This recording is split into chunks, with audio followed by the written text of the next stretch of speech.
नमस्कार, आप देख रहे हैं समय नाउ। मैं हूं आपके साथ नीति चौहान। आप सभी लोगों का स्वागत है हमारे इस प्रोग्राम साउंड हीलिंग में। आप सभी लोगों ने देखा होगा, हमने पिछली बार साउंड हीलिंग के बारे में बात की थी। उसके बाद हमने न्यूरो हीलिंग पे काफ़ी सारी चर्चाएं की और आप सभी लोगों तक काफ़ी सारी इन्फॉर्मेशन भी पहुंचाई। लेकिन इस बार हम कुछ अलग टॉपिक लेके आए हैं जिसको लेकर लोग बहुत कम जानते हैं और लोगों में बहुत कम लोगों को ये पता है कि आखिर स्वर विज्ञान होता क्या है। आज हम स्वर विज्ञान पे बात करेंगे और हमारे साथ जुड़े हैं कोच जीतू शर्मा जी। उनसे हम जानेंगे स्वर विज्ञान की सारी जानकारी। सर, बहुत बहुत स्वागत है आपका। Thank you. हाँ सर, सबसे पहले मैं जानना चाहूँगी स्वर विज्ञान होता क्या है, क्योंकि लोगों को नहीं पता है और मैं चाहती हूँ कि स्वर विज्ञान आप लोगों को समझाएं एक सरल भाषा में। क्या होता है ये शिव सरोवर इसको बोलते हैं। शिव सरोवर एक बुक है, उसमें पूरा सरोवर विज्ञान का उल्लेख किया गया है।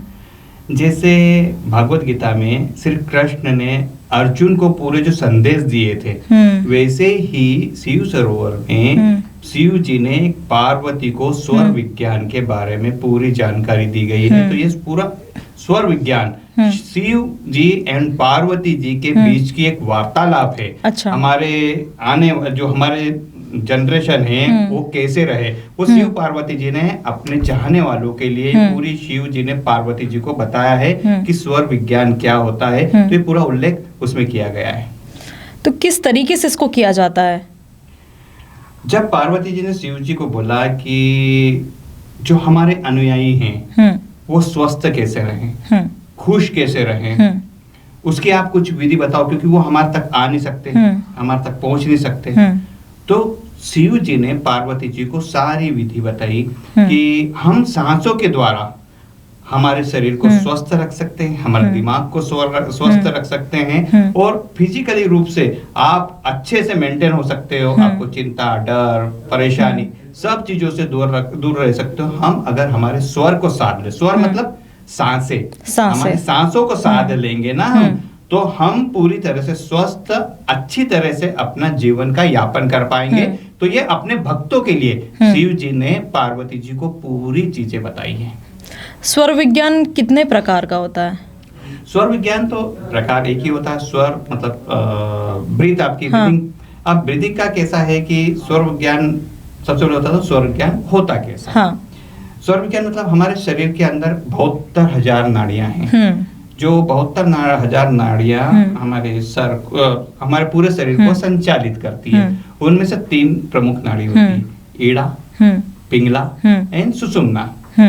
जब हमारी रीढ़ की हड्डी रहती है पूरी सीधी, उसके अंदर नीचे से प्रभावित होती है ईड़ा और सुषुम्ना। ठीक है। अब बीच वाली रहती है सुषुम्ना। अब ऐसे चलती है सर्कल में। अच्छा। जहां जंक्शन आते हैं वो हमारे शरीर के ऊर्जा केंद्र रहते हैं। उससे हम बोलते हैं चक्रास। हमारे चक्रास रहते हैं। वो चक्र हमारे पूरे शरीर को एनर्जी प्रवाहित करते हैं और हर चक्र हमारे एक ग्लैंड से जुड़ा हुआ रहता है। जो साइंस में डॉक्टरों को जो बोलते हैं ना कि penal gland, pancreas gland and thyroid gland, जो यहाँ पर थायराइड ग्लैंड होता है, तो ये सब चीजें हमारे चक्र से प्रभावित होती है। तो ईड़ा, पिंगला एंड सुषुम्ना बीच में रहती है। जहां पर आपस में जंक्शन बनता है वो हमारे शरीर के ऊर्जा केंद्र है। इनमें से हमारी जो सांसें बहती है वो चक्रों को प्रभावित करती है और वो चक्र हमारे शरीर को प्रभावित करते हैं। तो इसमें ईड़ा नाड़ी जो है वो कैसे काम करती है? ईड़ा ये कूल रहती है, पिंगला ये हार्ट रहती है, इसमें हीट रहती है, और ईड़ा जो रहती है वो कॉम मानी जाती है कि हाँ ये बिल्कुल ठंडी है, हमारे शरीर को ठंड से प्रभावित करेगी। आपने देखा होगा ये नाड़ियों का प्रभाव कैसे रहता है। आप बहुत ज्यादा ठंडी जगह पर जाते हैं, लेकिन आपका शरीर का जो टेम्परेचर ईश्वर ने जो बना के रखा है 98.4, बस वो हमेशा मेंटेन रहता है। हाँ। अगर उसके ऊपर हो गया तो आदमी क्या बोलता है बुखार है, तो आप कितनी भी ठंड में चले जाओ वो मेंटेन रहता है। कितनी भी गर्मी में चले जाओ वो मेंटेन रहता है। जब ये थोड़ा सा ऊपर नीचे जाता है, मतलब ये ईड़ा और पिंगला में जब समायोजन नहीं होता है, मतलब सामंजस्य नहीं बैठता ईड़ा, पिंगला और सुषुम्ना में, तो टेम्परेचर ऊंचा जाता है। अब टेम्परेचर ऊंचा कैसे जाता है?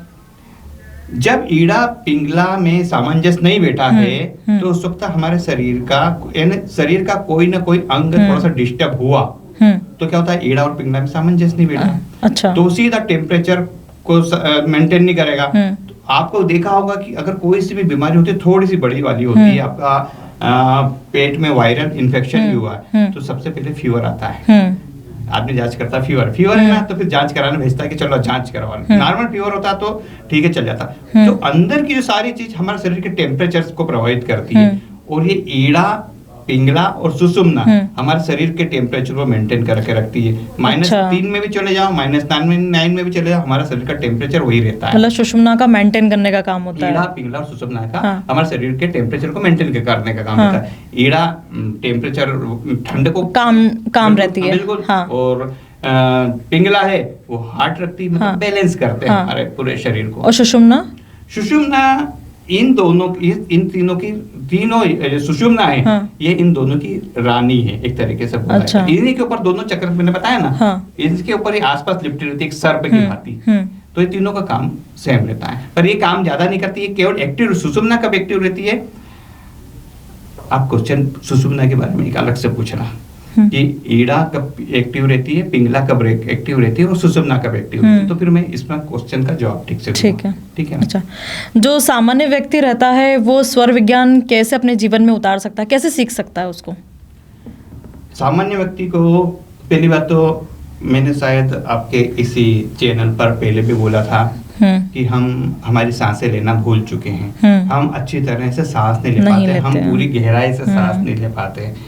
मैंने शायद पिछले एपिसोड में आपको बताया था कि हम सांस ले ठीक से, जब हम सांस लेंगे ठीक से तो सबसे पहली बात स्वर विज्ञान को सीखने से पहले सबसे पहली स्टेप है कि हम हमारी सांस लेना सीखें।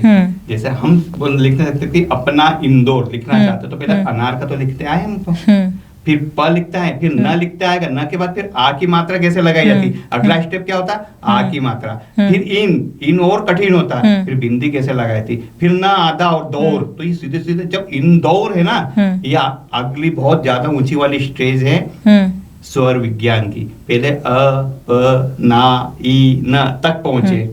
तो यहाँ तक पहुंचने के लिए आपको क्या करना पड़ेगा, सबसे पहले गहरी सांस लेना सीखनी पड़ेगी। आप जैसे किसी जगह पे काम भी कर रहे हो, बिजनेस में भी हो, व्यापार में भी हो, पढ़ाई भी कर रहे हो, तो लंबी गहरी सांस ले। इसकी प्रैक्टिस एकदम शुरू में नहीं होती है।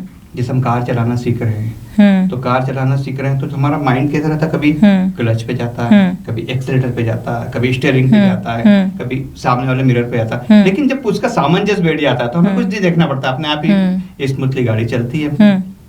वैसे ही पहले शुरू में आपको सांस लेना सीखना पड़ेगा। आप बार बार भूल और सांस लंबी लेनी, आप रिपोर्टिंग कर रहे हैं सांस लंबी लेनी, वो तो करने की जरूरत है। आप कहीं पे भी आप लंच किया, लंच करने के बाद 10 मिनट आराम से बैठ जाओ और गहरी सांसें लेना शुरू करो। फिर धीरे धीरे और उसकी स्टेज बढ़ाओ, तो फिर अपने आप ही सब कुछ शुरू। तो जब यहाँ से शुरू करेंगे फिर मैं आपको धीरे धीरे बताऊंगा कि स्वर विज्ञान कैसे सीखा जाता है। इसका पूरा एक 7 दिन का कोर्स रहता है जो मैं करवाता हूँ। उसको उसमें डीप में आप सीख सकते हैं स्वर विज्ञान क्या होता है, उसको कैसे हम अच्छी तरह से हमारे जीवन में उतार सकते हैं। अच्छा, जब हम सुबह सुबह उठते हैं और जब हम सुबह श्वास लेते हैं तो उसमें कौन सा स्वर काम करता है? ऐसा हमारे ऊपर नहीं निर्भर रहता है कि कौन सा स्वर काम कर रहा है, ठीक है ना। जो स्वर रहता है, अब मैं आपको बताता हूँ। जैसे आपका पहला क्वेश्चन था, उससे रिलेटेड करता हूँ इस क्वेश्चन को कि सुषुम्ना कैसा क्या काम किया। ईड़ा और पिंगला ये पूरे 12 घंटे में 90 मिनट से 60 मिनट से लेकर अपना जो ईड़ा और पिंगला जो 2 नाड़ी रहती है, ये दोनों नाड़ी 50 मिनट से लेके 115 मिनट तक चलती है आपस में। गलत बोल गया, 1 घंटे 15 मिनट बोलना था। ये जो ईड़ा नाड़ी और पिंगला नाड़ी रहती है, ये पूरे दिन में बार बार अल्टरनेट चेंज होती रहती है। इनका क्या काम रहता है कि जैसे 45-50 मिनट से लेकर ये 1 घंटे 10 मिनट तक एक स्वर चलता है हमारा, कि दायां स्वर चल रहा है, चल रही है, और फिर उसके बाद शिफ्ट होता है, सीधा शिफ्ट हो जाता है, बाएं में आ जाता है, फिर शिफ्ट होता है, दाएं में आता है, फिर शिफ्ट होता है, बाएं में आता है। और सुषुम्ना नाड़ी जो है वो केवल एक बार सुबह सुबह चेंज होती है और एक शाम को, जब पहले के जमाने में बोलते हैं ना कि दिया बत्ती का टाइम है, कुछ गलत मत बोलो। जब सुषुम्ना नाड़ी चलती है ना, उस वक्त तो कुछ काम नहीं करना ज्यादा। आप जहाँ बैठे हो स्थिर, आपको शांतिपूर्वक काम करना, कोई ऐसा ज्यादा कुछ किसी को कोई गलत भी नहीं बोलना, बोलते थे ना कि शाम के टाइम किसी को बोलना मत, गलत हो जाएगा। तो कैसे पता चलेगा कि अपनी सुषुम्ना नाड़ी चल रही है? क्योंकि उसमें मैंने सुना ऐसा है कि अगर आप दोनों मतलब नाक से वो श्वास ले रहे हैं तो उसको सुषुम्ना बोलेंगे, आई थिंक ना। दोनों। और एक लेफ्ट हैंड साइड से लेते हो और राइट हैंड साइड से, वो एक अलग चीज होती है। तो उससे संकेत मिलता है कि आपके शरीर में कैसे काम हो रहा है। दोनों नाड़ियां चलती है आपकी ना, दोनों स्वर चलते हैं, उसका मतलब होता है सुषुम्ना चल रही है। अब जैसे आपने बोला सुबह उठे, सुबह उठते हैं ना तो विशेष रूप से ऐसा कोई स्वर नहीं चलता आपका कि ईड़ा ही चलना चाहिए, पीड़ा चलना चाहिए, सुषुम्ना चलना। अब जब हमें कुछ ऐसी चीजें रहती है कि आप जब सुबह उठ रहे हैं तो अपने स्वर को चेंज करो, स्वर को देखो कि हम किस स्वर में उठ रहे हैं। अब स्वर को कैसे चेक करोगे कि कैसा चल रहा है। अब जैसे देखा तो मेरा लेफ्ट चल रहा है, आप चेंज देखो, आप चेंज आप करो, आप यहाँ पे लगाओ हाथ, सांस को बाहर छोड़ो, तो हमें पता पड़ता है कि कौन सा, एक में छोटी सांस जा रही है, एक में बड़ी सांस जा रही है। तो जो बड़ी सांस जा रही है ना, मतलब वो आपका चल रहा है स्वर। एक ऐसा भी होता है कि एक कागज का एक पेंच ले लो, उस पेंच को यहाँ पे लगाओ, तो आपको पता पड़ जाएगा कि कौन सा चल रहा है। अब इसकी भी मैं बढ़िया आपको विधि बताता हूँ। जैसे आप मेरा इंटरव्यू ले रहे हैं, तो इंटरव्यू ले रहे हैं तो मुझे काय की जरूरत पड़ेगी, एनर्जी की जरूरत पड़ेगी। तो एनर्जी कौन देगा? एक आपके अंदर ऊर्जा होगी, तो ऊर्जा कौन सी देगी? राइट नोस्ट्रल देगी। अच्छा। उस वक्त मेरा राइट नोस्ट्रल चलेगा तो मैं अच्छे से आपसे बात कर पाऊंगा। किसी से हम मीटिंग करने जा रहे हैं, उस वक्त हमें काय की जरूरत पड़ती है?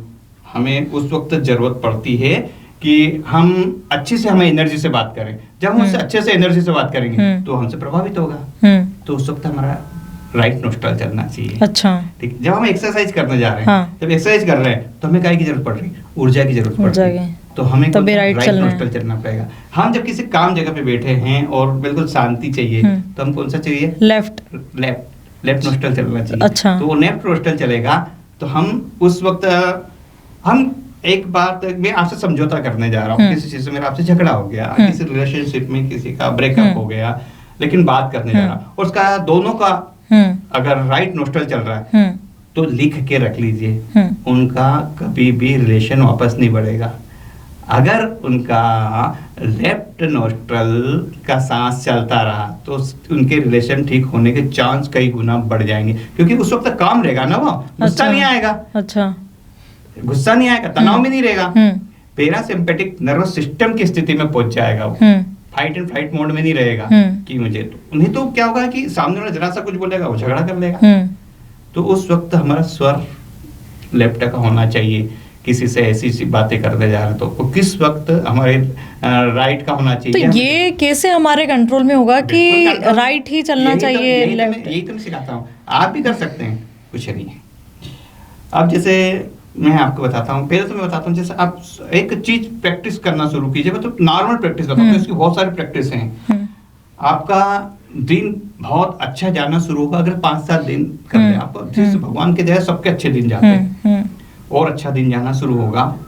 कभी 7 दिन की प्रैक्टिस करेंगे। जिस दिन सुबह उठे ना, एक चीज ध्यान रख ले, सुबह उठे हैं, उस उठते से ही सबसे पहला काम करें कि आपका कौन सा नोस्ट्रल चल रहा है, जोन सा नोस्ट्रल चल रहा है, कोई प्रॉब्लम नहीं। उस वक्त सबसे पहले जमीन पे वो पैर रखें आप, जो नोस्ट्रल चल रहा है। अच्छा। वो चल रहा है, उसको नोस्ट्रल को पैर रखें, पूरी सांस हमारे नाभि तक खींचें, नाभि तक खींचें, और वो नाभि तक खींचने के बाद आपका जो भी आज महत्वपूर्ण काम हो, वे बोले कि मेरा दिन पूरा अच्छा जाएगा आज, और जो मेरे काम रुके हुए वो पूरे होंगे, और फिर उसको करके दूसरा पैर रखें। अच्छा। और कदम आगे बढ़ाएं। तो शिव जी का कहना है कि जब हम हमारा नाभि चक्र में सांस पहुंचाते हैं और 1 सेकंड के लिए, 5 सेकंड के लिए सांस उस वक्त रोकना है, तो वो ऊर्जा पूरे 72,000 नाड़ियों में जाती है, और 72,000 नाड़ियों में से जाके ब्रह्मांड में पहुंचती है। जब सांस छोड़ते हो ना, जैसे रुका कि मैं आज इसका ये करना वाली हूँ, ये बहुत अच्छा हो, तो पूरे 72,000 नाड़ियों में पहुंच जाएगा वो सांस, क्योंकि उस वक्त सांस निकल नहीं रहा है, वो सब जगह आपका संदेश पहुंच गया। फिर आप सांस छोड़ेंगे, वो संदेश पूरे ब्रह्मांड में फैलेगा, और आपके जो काम नहीं होने वाले होते हैं ना, पूरा ब्रह्मांड आपको वो काम होने के लिए बिठा देगा, वो काम होकर ही रहेगा। पर ऐसा नहीं है कि मैं आज कैटरीना कैफ को चालू कि कैटरीना कैफ का मेरे पास फोन है, ऐसे काम बिल्कुल नहीं होंगे। आपके अच्छे वाले काम सब कुछ हो जाएंगे। ये चीज होगी उसके अंदर। हाँ, जो भी यदि आपका बिजनेस हो, आपका काम हो, आपका कोई भी उसमें सामने वालों को परेशानी नहीं हो, जॉब हो, हाँ कि हाँ, वो मर जाए, ऐसा नहीं होगा, सामने वालों को परेशानी नहीं हो, अच्छी चीज होना चाहिए, उसमें बुरी नहीं होना चाहिए। तो ये चीज होगी ना, आप ही करके देखिए, 7 दिन करके देखिए, इसका चमत्कार है बिल्कुल। सौर विज्ञान, शिव जी ने अगर पार्वती जी को बोला तो सच्ची बोला है। सही तो चीज है। अच्छा, जब आजकल लोगों को एंजाइटी भी बहुत होती है, टेंशन में बहुत रहते हैं, डिप्रेशन में बहुत रहते हैं, तो स्वर विज्ञान क्या इस चीज के लिए भी काम करता है? पूरे टाइम पैरासिम्पेटिक नर्वस सिस्टम में काम करता है। हमारे 2 सिस्टम होते हैं, सिंपैथेटिक नर्वस सिस्टम जो पूरे शरीर को चलाता है, और पैरासिम्पेटिक नर्वस सिस्टम, ठीक है ना, जो हमारी वेगस नर्व रहती है, वो vagus nerve, sympathetic nervous system, वो पूरी वेगस नर्व हमारे यहाँ से शुरू होती है, और जब ये यहाँ से शुरू होती है तो यही सिंपैथेटिक नर्वस सिस्टम और पैरासिम्पेटिक नर्वस सिस्टम को एक्टिवेट करती है। तो सिंपैथेटिक नर्वस सिस्टम क्या होता है, फ्लाइट एंड फाइट मोड में रहता है कि लड़ो झगड़ो और भागो, और पैरासिम्पेटिक नर्वस सिस्टम आपको काम रखता है। तो जब आपकी वेगस नर्व जो रहती है वो शांत रहेगी तो आप शांत रहोगे। अब तक लोग अपनी वेगस नर्व को शांत नहीं रख पाते हैं। तो वेगस नर्व को कैसे शांत रखें, आप डीप ब्रीथ करो, डीप ब्रीदिंग करो, अच्छे से जो डीप ब्रीदिंग करेंगे सुबह 10 मिनट, तो आपकी वेगस नर्व शांत रहेगी, मतलब मेंटेन रहेगी, ठीक है। दूसरा ये है कि मैंने 3-4-7 का एक टेक्निक बताया था कि आपको 4 टाइम सांस लेना है, 5 टाइम होल्ड करना है, जैसे सांस ले रहे हैं 1 2 3 4 सांस ली, फिर उसको 5 काउंट तक होल्ड करो, 1 2 3 4 5, मतलब 5 सेकंड, और 6 सेकंड में छोड़ो। अच्छा, जब ये करोगे ना तो आप इसका चमत्कार देखोगे, कुछ दिनों में आप शांत रहना शुरू हो जाओगे। थर्ड चीज है कि पहले के जमाने ज्यादा लोग गर्म पानी से नहाते नहीं थे, गर्म पानी करके, अब ठीक है ठंडे तो नहाते, अपने ठंड में भी ठंडे पानी से नहाते थे। हमारे जो वेगस नर्व है, यहाँ पर आप क्या करो कि बर्फ, आप जब काम करके घर पहुंच रहे हो तो ये वाला आपका हिस्सा है ना, यहाँ पर आप बर्फ लगाओ, तो आपकी वेगस नर्व बहुत एक्टिवेट होगी। और दूसरा, घर पे जाते से हम पानी लें हाथ में, अच्छे ठंडा पानी पूरा मुंह में छीटो, पूरा छीटो, कम से कम अच्छे 5 से 10 बार छीटो, और उसको एकदम जो आपका रब वाला तौलिया रहता है, कॉटन वाला, उससे बस ऐसे करके साफ करो। जब इसको ऐसे साफ करोगे तो यहाँ की जो आपकी जितने पॉइंट है, ये जो मसल्स वाले पॉइंट है, ये सबकी मसाज होगी। हम 7 दिन में 15 दिन में एक बार ब्यूटी पार्लर चले जाते हैं मसाज करवाने के लिए, घिस देती है, वो पॉइंट कहाँ दबाती है, ठीक है ना। तो पानी छीटो ऐसे, फिर उसके बाद ऐसे करके ऐसे पोंछो उसको ठीक से, और यहाँ पर ये वाला हिस्सा है ना जो आपका, ये वाले हिस्से में आप ये तो आजकल बर्फ के पेक आ जाते हैं, फ्रिज में रख दिया उसको, और यहाँ पे लगा के आराम से चाय पी रहे कुछ भी करो तो उसको लगा के यहाँ पे बैठ जाओ, ऐसा करके देख लो आप। ये सब चीजें जो आपको मैं बता रहा हूँ नोट करके रखो, इससे टेंशन, एंजाइटी, डर, फिक्र, ये हो गया वो हो गया, आप बिल्कुल ऐसे कूल रहोगे कि पता ही नहीं चलेगा, उसी से आपकी जीवन बढ़ेगा। अच्छा, एंजाइटी की तो अपन ने बात कर ली, लेकिन अभी आपको पता है कि डाइजेस्टिव प्रॉब्लम भी लोगों को बहुत ज़्यादा होती है क्योंकि लोग फास्ट फूड खाते हैं। तो क्या स्वर विज्ञान का इससे भी कनेक्शन होता है डाइजेस्टिव सिस्टम से? जब हम बहुत ज़्यादा है, बहुत अच्छा क्वेश्चन, सब लोगों का, अधिकतर लोगों के प्रॉब्लम अधिकतर ये है। हाँ, पेट की प्रॉब्लम। और हमारा दूसरा ब्रेन कौन सा है पता है? हमारे शरीर में 2 ब्रेन है, एक ब्रेन ये है, दूसरा ब्रेन गट है। ये ब्रेन ही है, साइंस में लिखा गया है, ये ब्रेन है हमारा। जब ये नहीं ठीक रहेगा ना तो आप खुशी नहीं लोगे। सेरोटोनिन यहाँ से रिलीज होता है, वो हैप्पी हार्मोन्स रहता है, हैप्पी हार्मोन। ये ठीक नहीं तो चिड़चिड़ होती है अंदर, तो वही बोल रहा हूँ ना, जब आपको हैप्पी हार्मोन्स नहीं निकलेगा तो चिड़चिड़ होगी। तो सेरोटोनिन एक हैप्पी हार्मोन्स रहता है, वो निकलता है यहाँ से, तो इसको ठीक करना बहुत जरूरी है। तो उसके लिए क्या है, हम क्या करते हैं, अधिकतर लोग आजकल क्या कर रहे हैं, पिज्जा ले रहे हैं, साथ में उसने बोल दिया मैकडॉनल्ड ने कि ₹1 देखो तो आपको कोक फ्री देंगे, तो कोक फ्री के चक्कर में खा रहा और पीते जा रहा, कोक खाते जा रहा, कोक पीते जा रहा। जबकि हमारे पूरे शास्त्रों में लिखा है कि जब हम खाना खाते हैं उस दौरान केवल 30 मिनट 20 मिनट पहले से पानी नहीं पीना, ना आखिरी में पानी पीना, खाने के 20 मिनट बाद तक। ये पालन अगर जो करेगा उसका पेट जीवन में खराब नहीं रहेगा। अब आप बोलेंगे कि बीच में मिर्ची लग गई, ठसका लग गया, कोई बात नहीं, आप थोड़ा सा पानी सिप भर पी लो। ये तो घर में एक छाछ बना के रखो, ठीक है।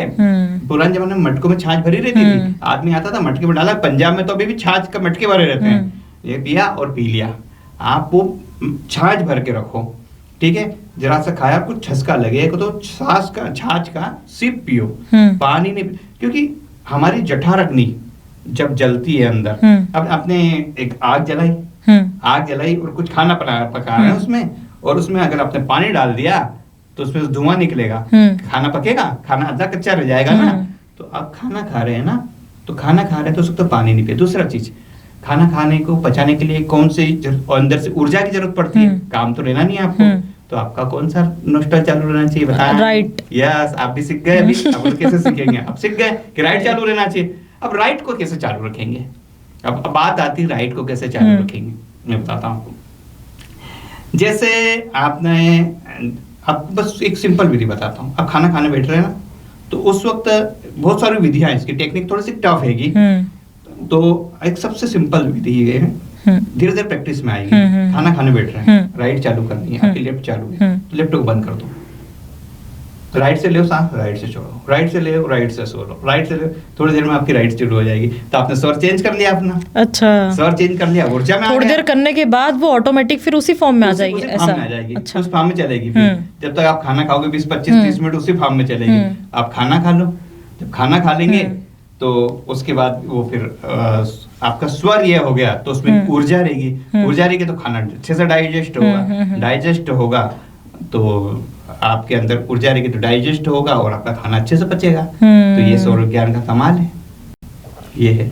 और अभी मतलब जैसे कुछ लोग एपिसोड देख रहे होंगे तो सोच रहे होंगे हम कैसे स्टार्टिंग करें स्वर विज्ञान की, कैसे सीखे, मतलब एक बेसिक तरीका क्या है इसका? बेसिक तरीका जो मैंने बताया ना, यहीं से शुरू करें। पहले तो अपनी सांसों को, ब्रीथिंग सही करें, ब्रीथिंग सही करने के बाद फिर आप चेक करना शुरू कर दें कि आपकी सांस चेक हो रही है। थर्ड, मैं बैठा हूँ, मैं 7 दिन में ट्रेन कर दूंगा और आपके थ्रू आएंगे तो उनको मैं फ्री में सिखा दूंगा।